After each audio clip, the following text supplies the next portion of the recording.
안녕하십니까, 임창규입니다. 네, 안녕하십니까, 임창규입니다.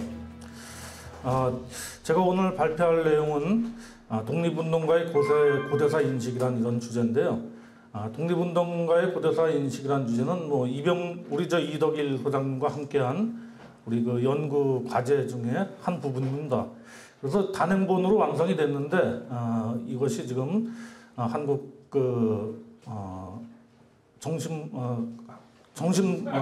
한국학 정신문화 한국학 사업단 한국학 중앙연구원에 의해서 출판이 지금 허락되지 않고 있습니다. 그래서 오늘은 이 독립운동가의 고대사 인식이라는 단행본의 분량이기 때문에 그 중에서도 그 일부분, 그 결론 부분과 관련돼서 그 개성을 통한 한국 역사학계 적폐청산 과제와 방법이란 이런 주제로 간단히 말씀드리겠습니다.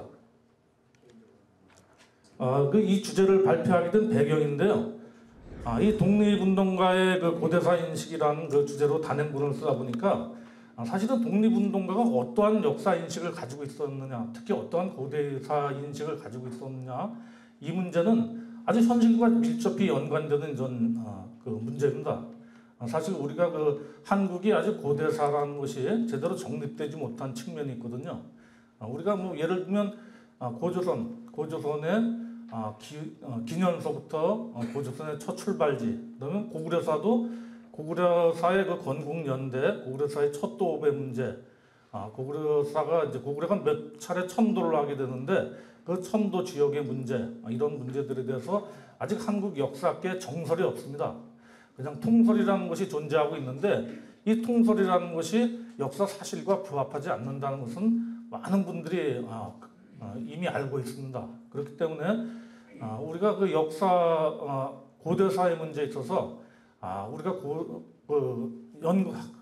학술사적으로 사학서적으로 계속 정리해야 되고 우리가 계속 앞으로도 그 고대사의 진실을 추구해 나가는 이런 과정에 있다고 이렇게 볼 수 있습니다. 그런데 그 근대 시기에 들어서서 이 독립운동가들이 우리의 역사를 새로 구성하기 위한 근대 이전에 그 4대 사관에 의해서 왜곡된 우리의 역사, 민족사를 재구성하기 위한 이런 노력들을 했고 그런 노력들이 독립운동가의 고대사 인식으로 이렇게 나타나게 됐습니다.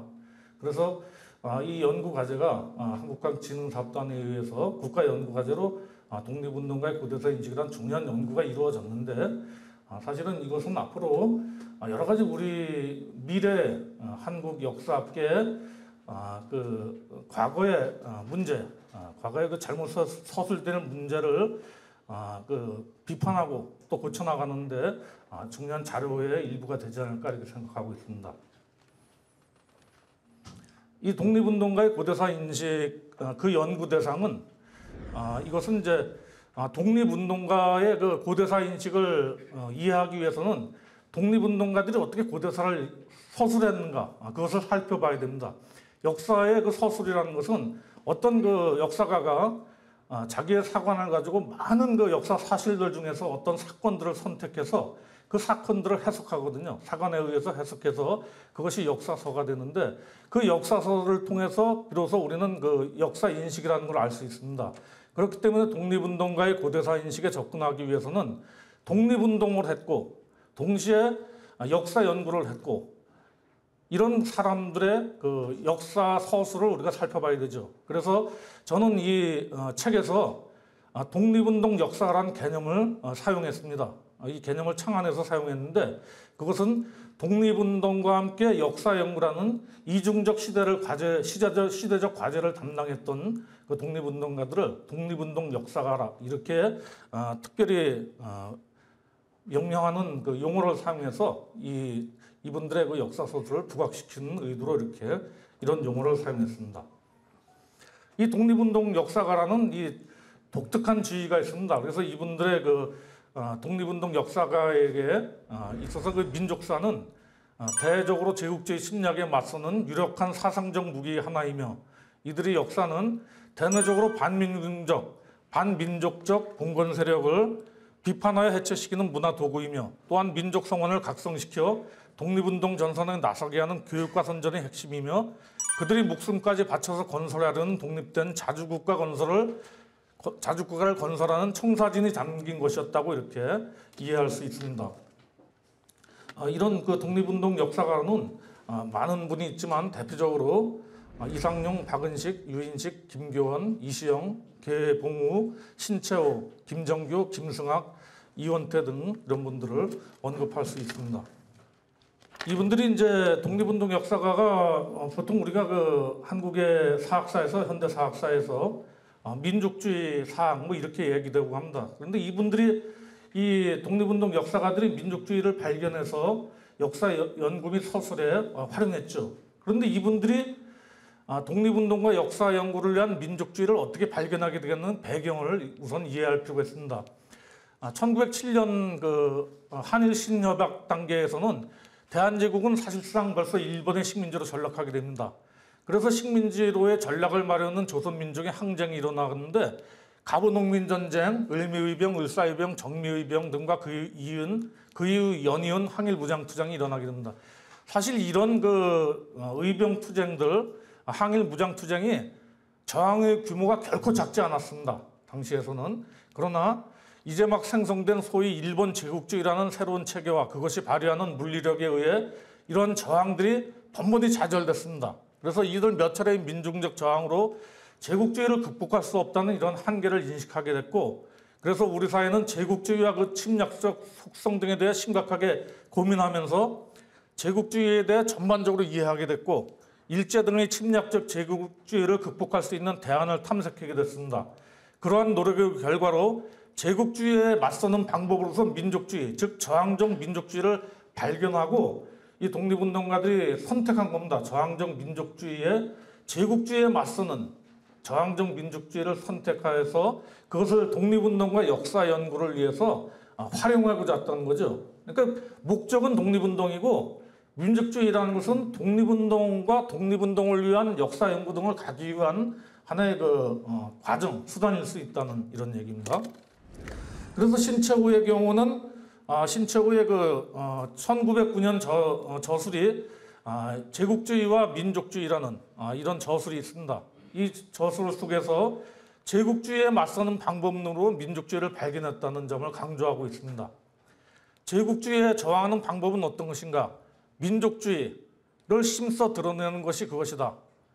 민족주의를 바라건대 한국동포는 민족주의를 크게 분발하여 호심부로 삼아 민족을 보존할지이다. 이런 서술을 하게 됩니다. 그래서 이제 독립운동을 하기 위해서 민중을 각성시켜 일으키기 위해서 민족주의를 선택한 거죠. 이 민족주의에 대한 선택은 뭐 전 세계적인 현상이었다고 얘기할 수 있습니다. 당시 제국주의에 맞서는 각 나라들에서 민족주의라는 그런 선택은 뭐 거의 많이 이루어진 경우라고 볼 수 있습니다. 중국의 경우에는 그 양계초가 1902년에 쓴 그 신민 총부에서 일본에서 발행한 거죠. 여기서 그 중국도 제국주의를 막아내기 위해서 민족주의를 향하는 방법밖에 없다. 중국에서 민족주의를 실행하려면 신민을 통해서 그것이 가능하다 이런 얘기를 합니다. 여기서 신민은 잘 아시겠지만 대학에 나오는 그 문구죠. 나날이 새로워지고 나날이 또 새로워지니까 그 신민이죠. 그것이 이제 신민이라는 건데 신민을 주체로 해서 신민이 민족주의를 통해서 제국주의를 막아내서 중국을 보존한다는 이런 얘기를 하게 됐고요. 신채호는 이 양계초와는 다르죠. 동포란 얘기를 씁니다. 바람건대 한국 동포는 민족주의를 크게 분발하여 우리 민족 나라는 우리 민족이 주장한다 하는 말로 호심부를 삼아 민족을 보존할지어다. 신채호 이 동포란 얘기는 정치적 참여를 요구하는 내부의 평등과 정치에 대한 관심과 분발, 행동을 요구하는 강력한 함의, 동원력이 굉장히 큰 이런 용어라고 이렇게 이해할 수 있습니다. 그렇기 때문에 이제 뭐 다른 나라도 마찬가지죠. 인도나 뭐 여러 가지 당시의 그 식민지 형태의 국가들, 제국주의에 침식당하는 이런 국가들에 있어서 민족주의라는 것은 일반적으로 나타나는 하나의 현상이었습니다. 이제 이 얘기를 왜 하냐면 사실 우리가 민족주의 사학 이렇게 얘기된 그 개념상에 어떤 문제가 있나, 민족주의 사학을 얘기하는 그 자체에 어떤 식민성이 들어있다 하는 점을 나중에 말씀드리려고 이런 얘기를 하는 겁니다. 신채호나 뭐 이런 양계초나 이런 사람들에 있어서 민족주의가 목적이 아니었다는 거죠. 독립을 하기 위해서, 그 나라를 지키기 위해서, 제국주의에 맞서기 위해서 민족주의를 했었던 것이다. 이것이 역사적 사실이다. 이렇게 말씀드릴 수 있습니다. 그리고 이제 뭐 나가서 이 민족을 선택하고 민족주의를 선택하다 보니까 거기에 민족의 근원으로서의 단군, 그 역사적 대중적 동원력이 강한 이 소재인 단군을 이제 또 선택하게 된 거고요. 단군으로부터 시작되는 부여족을 주적으로 한 우리 민족의 역사를 구성하게 되는 겁니다. 그래서 이제 1908년 우리 한국 근대사의 첫 근대사를 열었다. 이런 그 저작인 그 독사실론, 1908년 독사실론에서 그 단군을 앞세운 단군 민족으로 시작한 그런 역사를 서술하게 된 거죠. 이런 단군으로 시작된 역사 서술이 가능했다는 것은 이제 당시 시대적 상황도 있습니다. 당시 독사실론이 발표될 당시 1908년 당시 한중일 3국의 그 비교인데요. 일본은 신도와 천황을 중심으로 한 독특한 민족주의로서 국민을 단결시켜 침략적 군국주의를 강화해서 침략한 거죠. 중국은 이제 당시 사마천이 사기 속에서 그 시조로 언급했죠. 중국 민족의 시조로 그 부각시켰던 그 황제. 근데 이 황제는 사마천 사기 이후에 오랫동안 언급하지 않았던 부분인데 이 근대 시기에 이 다시 사마천의 그 사기에 나오는 황제를 꺼내서 이것을 국민을 일깨워 단결시키는 중화민족의 논리를 만들어내는 중국 특유의 민족주의를 형성해가는 중요한 그 기제로가 황제를 삼게 됩니다. 그렇다면 당시에 우리 대한제국 1908년 당시에 우리 조선 대한제국은 어땠는가? 이 대한제국은 이 일본과 중국과는 좀 다른 역사적 상황에 처해 있었죠. 그 지배층과 기득권층 다수가 오히려 침략적 제국주의 세력과 결탁한 매국 세력으로 전락하여 민중들에게 이중적 착취 압박을 심화시키고 있던 이런 상황이었는데 이런 상황을 보면서 독립운동가들은 일본, 중국에 비교해서 우리는 무엇으로 우리 민족의 독립을 추구할 것인가? 그래서 민족주의를 찾고 단군을 찾았다. 이렇게 이해할 수 있습니다. 그래서 이제 제가 구성한 이 고대사 독립운동가의 고대사 인식의 그 핵심 내용은 바로 이런 내용들입니다. 4대 사관과 식민상황을 극복하려 했던 독립운동 역사가들은 고대사를 통해 우리 민족사의 첫 출발점에 우선 단군을 세우려 했다. 당연히 독립운동 역사가들은 고대 한반도에 기자가 와서 조선을 다스렸다는 4대적 역사 인식을 극복하려 했다. 신채호 같은 경우는 기자를 이제 부정하게 되죠. 기자를 처음에는 신채호도 기자를 부정하지 않는 입장이었는데 나중에 조선 상고사에 가서는 철저하게 부정하게 되죠. 그래서 기자는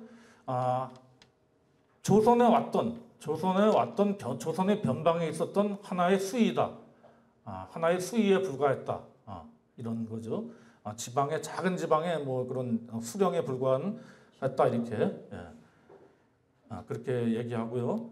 그다음에 이제 한사군 논리, 이 독립운동가의 그 고대사 인식에서는 한사군 논리 역시 철저히 극복하고자 합니다. 한사군이 한반도의 평양 일대에 있지 않았다. 이런 논리를 이제 사실대로 밝혀내기 시작합니다. 그다음에 독립운동 역사가들은 단군에서 부여 고구려 발화를 거쳐 여진과 고려로 이어지는 민족사 체계를 확립하고 그럼으로써 만주 대륙을 우리 민족 본래의 역사 강력으로 보는 이런 인식에 따라서 만주 대륙을 터전으로 독립운동을 전개하고 독립운동으로 쟁취할 자주 독립국가의 건설 구상에서 만주 대륙을 우리 미래의 강력으로 설정할 수 있었다. 이렇게 볼 수 있습니다. 이것이 이제 제가 쓴 독립운동가 고대사 인식이라는 책의 주요한 내용입니다. 그런데 사실 이런 내용이 왜 여기 한국과학진흥사업단 그 심사에서 F를 받았는가 하는 것은 뭐 잘 아시겠지만 이런 내용들입니다. 이 기자까지는 뭐 부정할 수 있지만 한사군 극복 논리 이렇게 이런 것들이 있는데 기자의 논리 이런 것들이 있는데 저는 이제 독립운동가의 고대사 인식을 서술하면서 왜 독립운동가들이 그런 인식에 접근할 수 있는가 하는 부분까지 서술하려 했거든요. 이 책을 처음에 서술하게 될 때 교양서적의 수준으로 서술하라. 이렇게 돼 있었습니다. 그렇기 때문에 교양서적의 수준으로 이 책을 서술하면서 독립운동가들이 한사군을 한반도에 있지 않았다고 했을 때는 왜 그렇게 한반도에 있지 않았다고 서술해야 되는가 하는 것까지 복합적으로 설명해 줘야 됐거든요.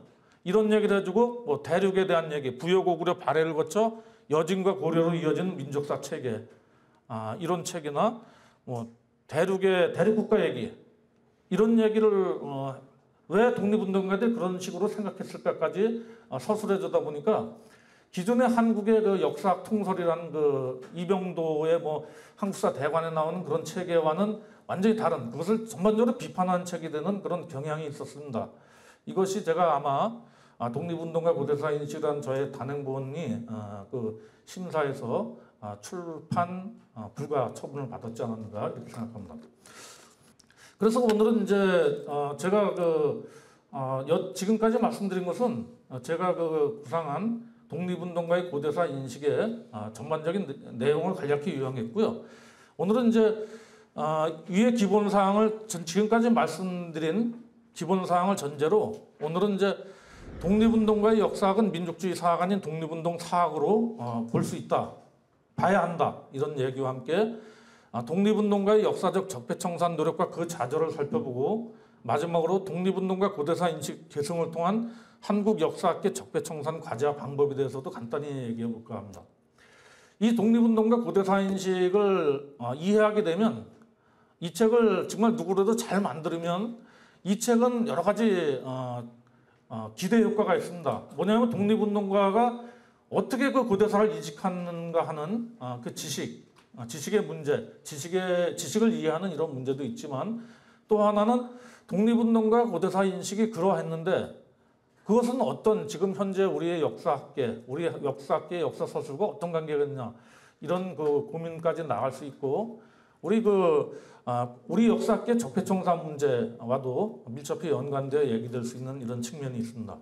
그럼 먼저 독립운동가의 역사학은 왜 민족주의 사학 아닌 독립운동 사학으로 분류해 평가해야 하는가, 이런 말씀을 간단히 드리겠습니다. 기존 우리 한국 역사학계의 민족주의 사학에 대한 인식입니다. 이건 이제 조동골 교수의 현대 한국 사학사에 나온 얘기인데 이 조동골 교수가 굉장히 방대한 이 연구를 했죠. 그래서 이 현대 한국 사학사라는 책을 잘 정리해 놨는데 여기 보면 어떻게 되냐면 한국 사학이 곧 민족 사학입니다. 그러니까 뭐냐면 조동골 이 책의 그 전반적인 내용은 뭐냐면 한국 사학이 민족 사학이에요. 그 일본의 그 일제 강점기에 일본이 만든 그 한국에서 만든 그 사학은 그 식민 사학이에요. 그러니까 한국인들은 다 한국 사학이에요. 거긴 민족 사학이에요. 이병도도 민족 사학입니다. 이병도도 민족 사학에 들어가요.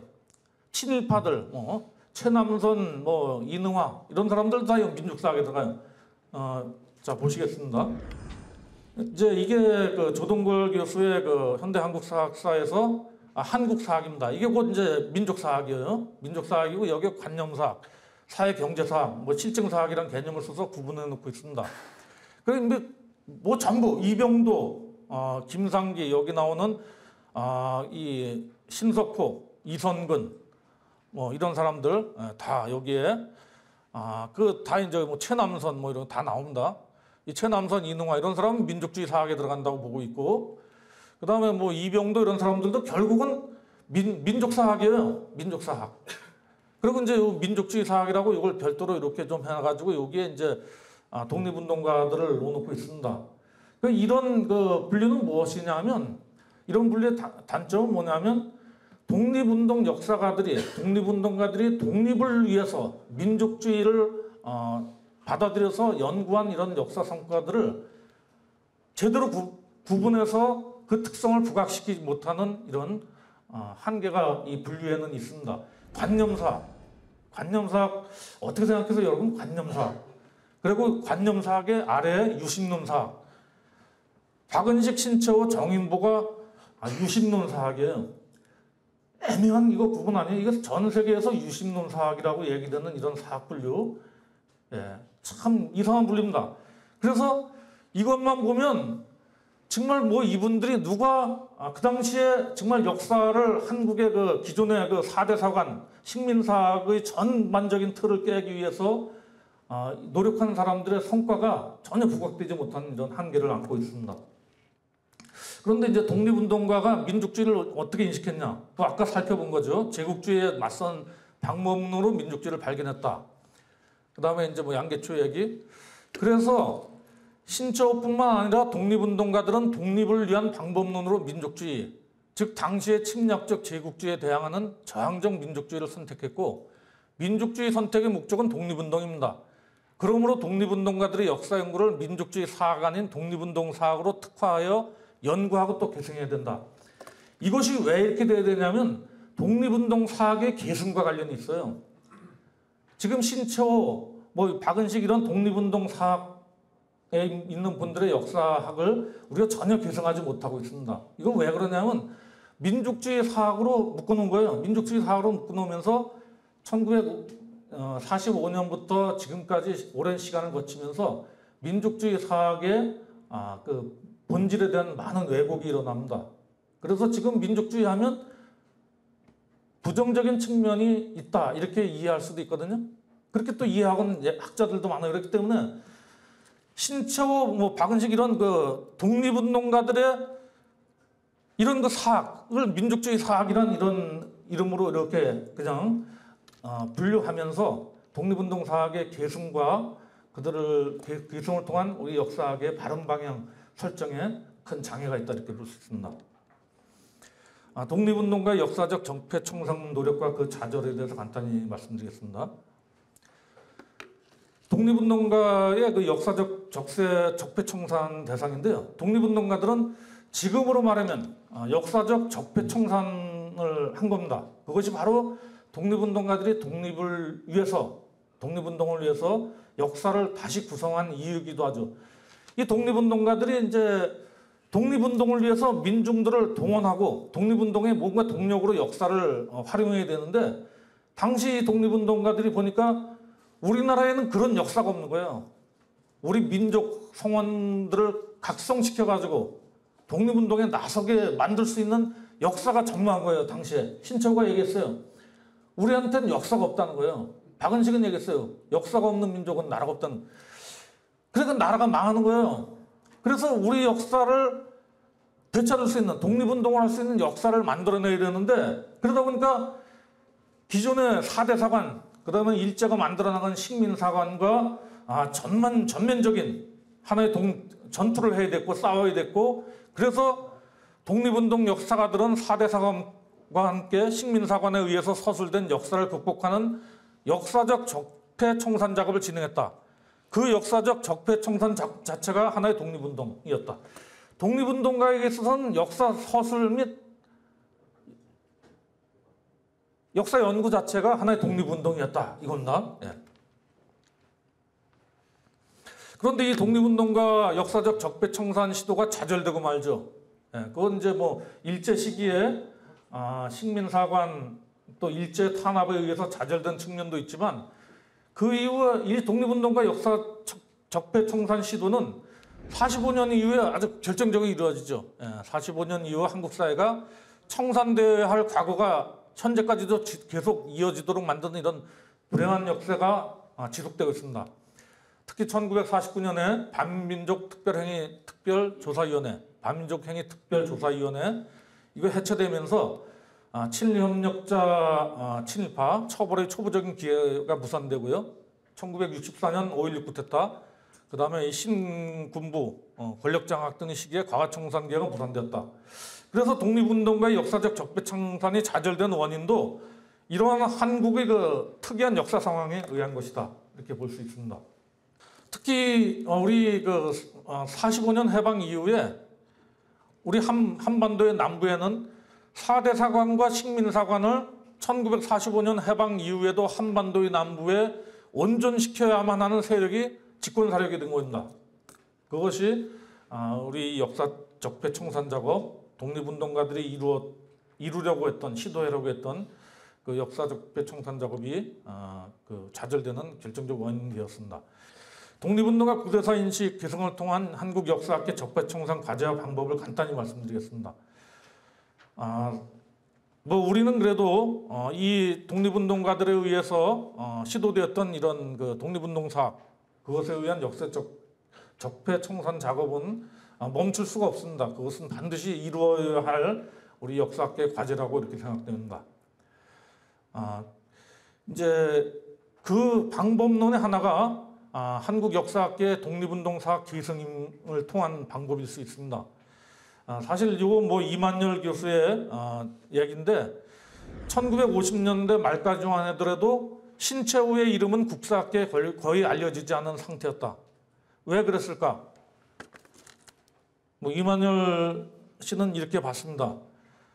그것은 냉전 체제의 고착으로 그 여파를 가장 심하게 받았던 1950년대 전후의 우리 사회에서 민족주의를 금기시했던 한국의 전반적 분위기에 뿌리를 받고 있던 당시 국사학계의 풍토와도 깊이 관련되어 있다고 생각된다. 그럼 사실은 이거는 민족주의를 금기시했던 게 아니라 과거의 사회 문제, 친일의 문제 이런 것들을 얘기하지 못했던 우리 사회 풍토와 관련이 있다 이렇게 볼 수 있습니다. 역사 적폐청산의 열린 가능성. 지금 이제 2018년 지금 상황에서 역사 적폐청산은 어떤 가능성이 있는가? 문재인 정부가 지금 이제 집권했습니다. 문재인 정부는 잘 아시다시피 지금 뭐 한국 사회 각계에 온전해온 각종 적폐청산에 적극적입니다. 왜냐하면 문재인 정부의 성격 자체가 촛불 집회 뭐 이런 것을 통해서 일종의 시민혁명 형식으로 집권했습니다. 그렇기 때문에 문재인 정부는 적폐청산의 명분과 함께 일정한 동력을 갖고 있다 이렇게 볼 수 있습니다. 그렇기 때문에 이런 이제 적폐청산이 역사학계 분야라고 이 적폐청산은 비켜갈 수 없습니다. 그래서 역사학계에서 이제 적폐청산이 이루어져야 되는데 물론 한국의 그 역사학계는 자체적으로 적폐청산 나서진 않죠. 그렇기 때문에 다시 이제 지금 이제 해방 이후 한국 사회를 장악한 일제 유사 집단에 의해 중단되거나 좌절되었던 역사적 적폐청산 작업을 다시 되살려야 합니다. 이것이 독립운동과 역사인식을 올바로 개선하는 실천 방법일 것입니다. 그래서 역사 적폐청산의 방법으로는 이제 제가 이 말은 드리는데 역사학계 내부 혹은 외부의 연구와 토론만으로는 역사학계의 오래고 고질적인 적폐를 청산할 수는 없습니다. 이것은 우리 역사학계 이외에 우리 사회 구성원 다수의 다양한 참여를 통해서 비로소 가능할 수 있다 이렇게 볼 수 있고요. 그래서 역사학계 적폐청산은 다음과 같은 과정을 거쳐야 할 것으로 정리할 수 있습니다. 첫째는 우리 사회 구성원 다수의 역사학계 적폐청산에 관한 인식, 동의 및 참여가 확산돼야 되고요. 둘째는 제일 중요한 문제입니다. 역사학계 적폐청산의 법적 및 제도적 장치 마련. 이게 남북 공동으로 구성되면 더욱 좋은 거죠. 역사학계 적폐로서의 세 번째는 역사학계 적폐로서의 기존 역사 관련 기구나 인원에 대한 철저한 청산입니다. 이거 중요합니다. 기구나 인원에 대한 청산. 이 인원에 대한 청산 반드시 해야 합니다. 인적 청산. 이거 어렵지 않습니다. 최근에 이제 그 신주백 박사가 쓴 이 한국 역사의 기원이라는 책인데 여기 보면 이제 그 마지막에 그 역사 교수 1950년까지의 1950년대까지 해방 직후 1950년대까지 주요 대학 전임 교수 그 사람 양력하고 그 사람 연구 성과들 다 분석해 놨어요. 지금 우리는 모든 걸 다 자료를 가지고 있습니다. 그렇기 때문에 우리가 역사학계 적폐청산의 법적 제도적 장치를 마련해서 그 법적 제도적 기준에 따라서 역사학계 적폐 대상인 역사 관련 기구나 인원에 대한 철저한 청산 이거 가능할 수 있다 이렇게 생각합니다. 지금까지의 그 발표 내용은 사실은 이제 오늘 그 제출한 자료집에는 많이 누락되어 있습니다. 그래서 지금까지 발표 내용은 구체적 자료들을 보충하고 논문 형식으로 체계화되어서 곧 발행될 바른역사학술원의 학술지인 역사와 융합 등에 발표할 예정입니다. 그때 좀 더 많은 자료를 제출해서 정말 우리 역사학계의 적폐청산 문제, 그리고 이것이 우리 독립운동가의 고대사 인식과 어떻게 연결되어 있는가 하는 문제를 다시 한번 자료로 제공하도록 하겠습니다. 네, 감사합니다.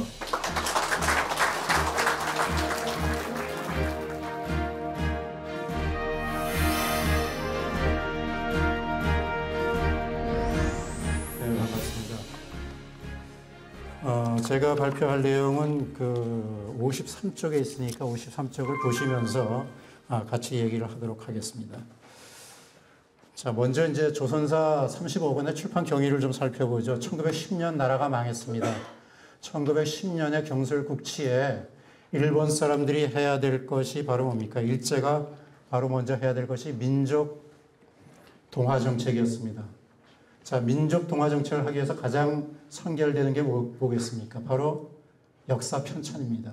그래서 일본의 입장에서 역사를 편찬해서 자기네 역사 이론을 가지고서 한민족을 민족 동화 정책으로 몰고 가는 그러한 것이죠. 그래서 역사 편찬 작업을 통해서 반도사를 편찬해야 되겠다 이렇게 이야기를 하게 되죠. 그런데 반도사를 편찬하려고 하는 그 즈음에 1915년에 획기적인 책이 나옵니다. 바로 박은식 선생의 한국 통사라는 책이 나옵니다.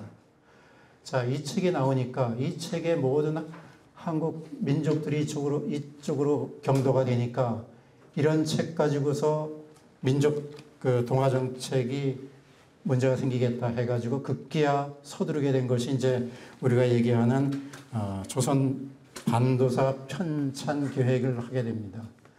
그 조선 반도사 편찬 계획이 계속 이어져 가지고 조선사 편찬 계획위원회, 그 다음에 그것이 더 나가서 우리가 지금 얘기하고 있는 조선사 편수회 이렇게 발전되게 됩니다. 그래서 조선사 편수회는 우리가 잘 아는 대로 1938년 35권의 방대한 조선사를 편찬하게 되는 것이죠. 그런데 그 조선사라는 것은 우리가 흔히 얘기하는 그 통사가 아닙니다. 그거는 그냥 자료를 모아놓은 편년체로서 자료를 모아놓은 자료집이라고 이제 볼 수가 있는 거죠. 왜 그럼 이 사람들이 통사를 안 하고 자료집을 했느냐? 통사로 하게 되면 맨 앞에 국가기원부터 나와야 되죠. 조선 사람의 국가기원을 자기네들이 함부로 얘기해도 못할 뿐더러 하면 또 안 되는 상황이죠. 일본의 입장에서는. 그래서 그것을 통사 형식으로 만들게 됩니다. 그래서 이 사람들의 그런 자료는 단군조선을 결국은 뭘로 봤습니까? 단군조선을 신화로 만들어 버렸죠. 그 당시에 속기록을 보면은 최남선 선생과 그 다음에 조선청독부 사람들하고 치열하게 싸웁니다. 단군을 집어넣느냐 안 집어넣느냐에 따라서 결국은 나중에 신화로밖에 들어갈 수가 없었죠. 그래서 국가라는 형태는 한사관에서부터 시작되는 것이다. 이렇게 이제 서술을 하게 됩니다. 이것이 바로 조선사 편수회에서 만들었던 것이고요. 그런 조선사 편수에서 만든 조선사 이런 체계가 해방 후 식민사학에서는 또 어떻게 변조되었느냐. 사실은 나라가 독립을 찾게 되면은 그동안의 식민사학이 없어져야 되는 것이 당연한데 우리나라는 그렇지 못했다는 것이죠.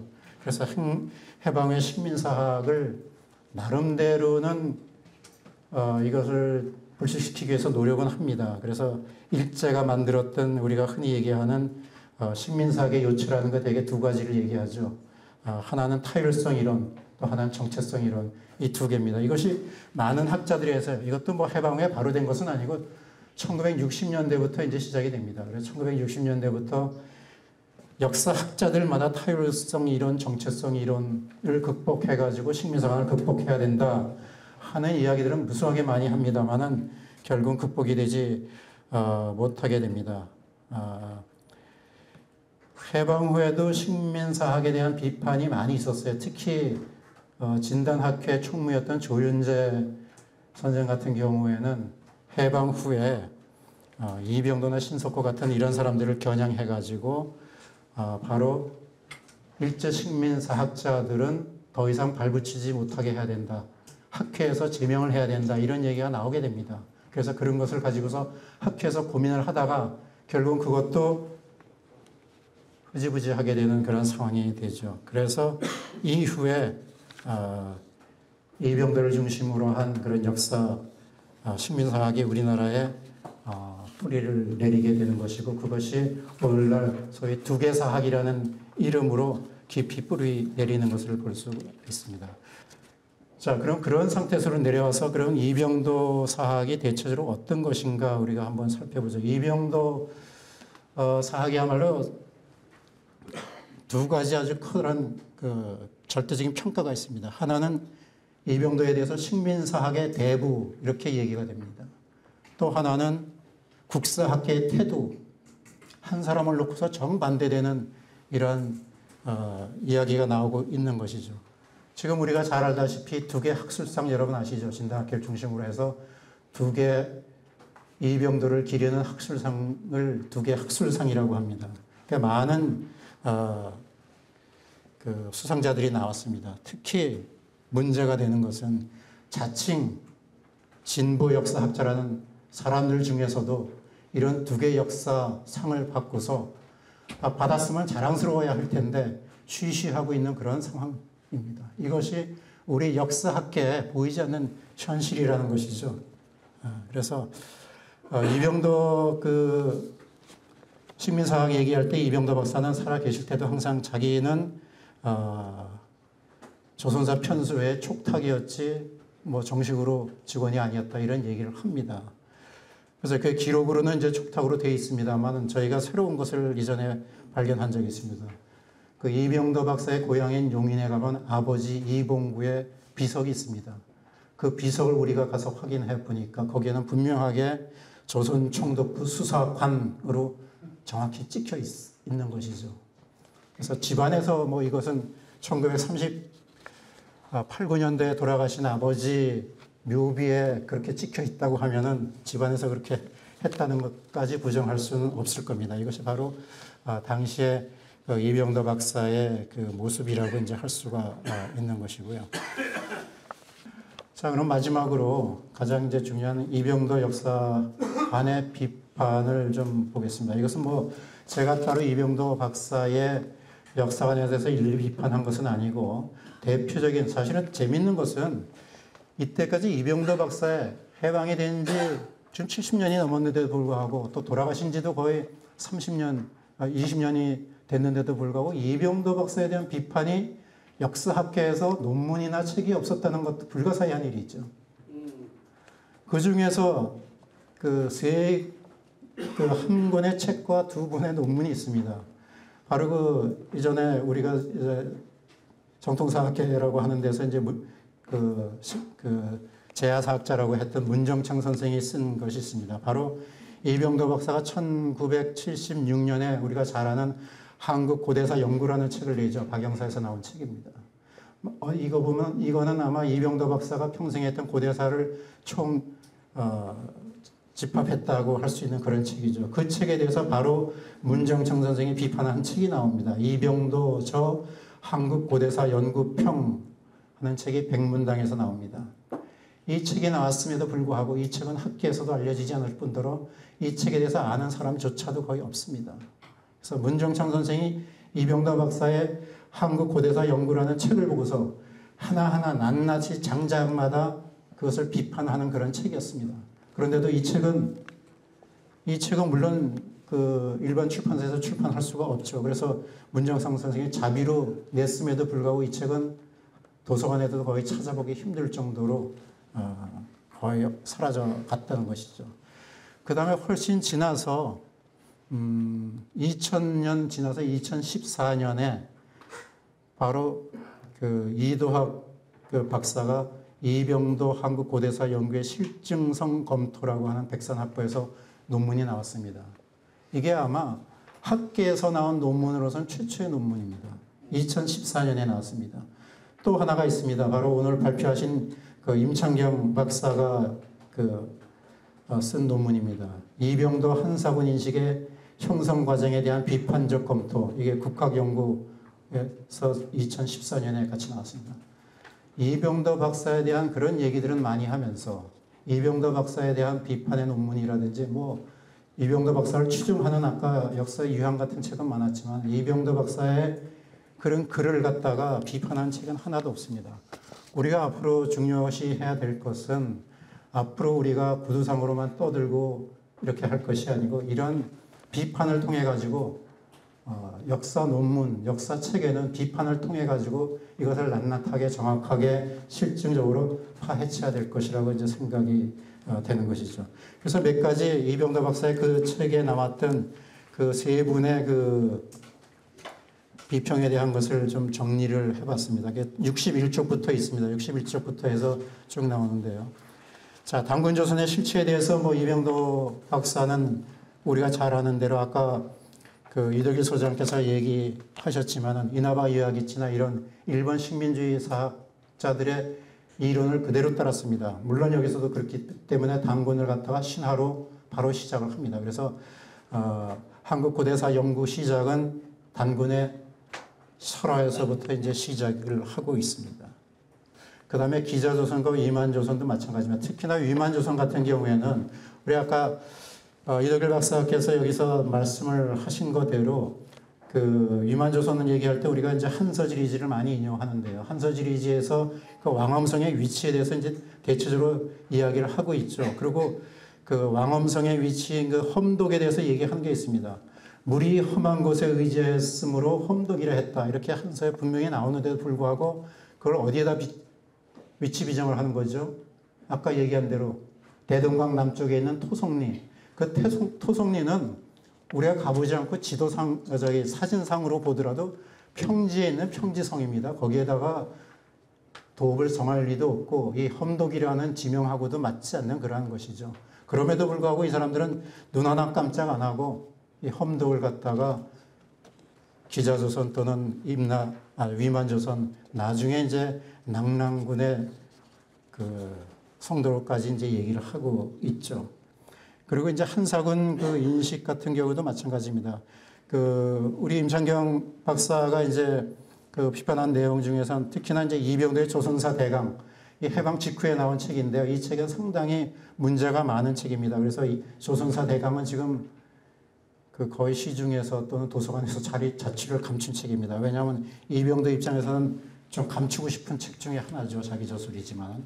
조선사 대강이라는 책 이런 데 보면은 결국은 그 일제 침략 사관인 만선 사관이나 탈성 논을 그대로 추정하고 있는 그런 것을 이제 볼 수가 있다는 것이죠.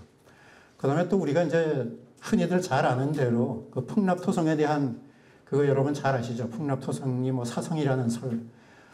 이거는 이더학 박사가 얘기한 걸 그대로 옮긴다면 오늘날 풍납토성은 사성으로 지목한 것은 두 개의 명백한 오류로 밝혀졌다. 문제는 후학들이 두 개의 견해를 맹종한 관계로 엄청난 후유증을 남기게 되었다는 것이다. 이렇게 이병도 역사학의 그런 것이 지금까지도 이 학계에서 상당히 뿌리 깊이 내려온다는 것이죠. 지금 현재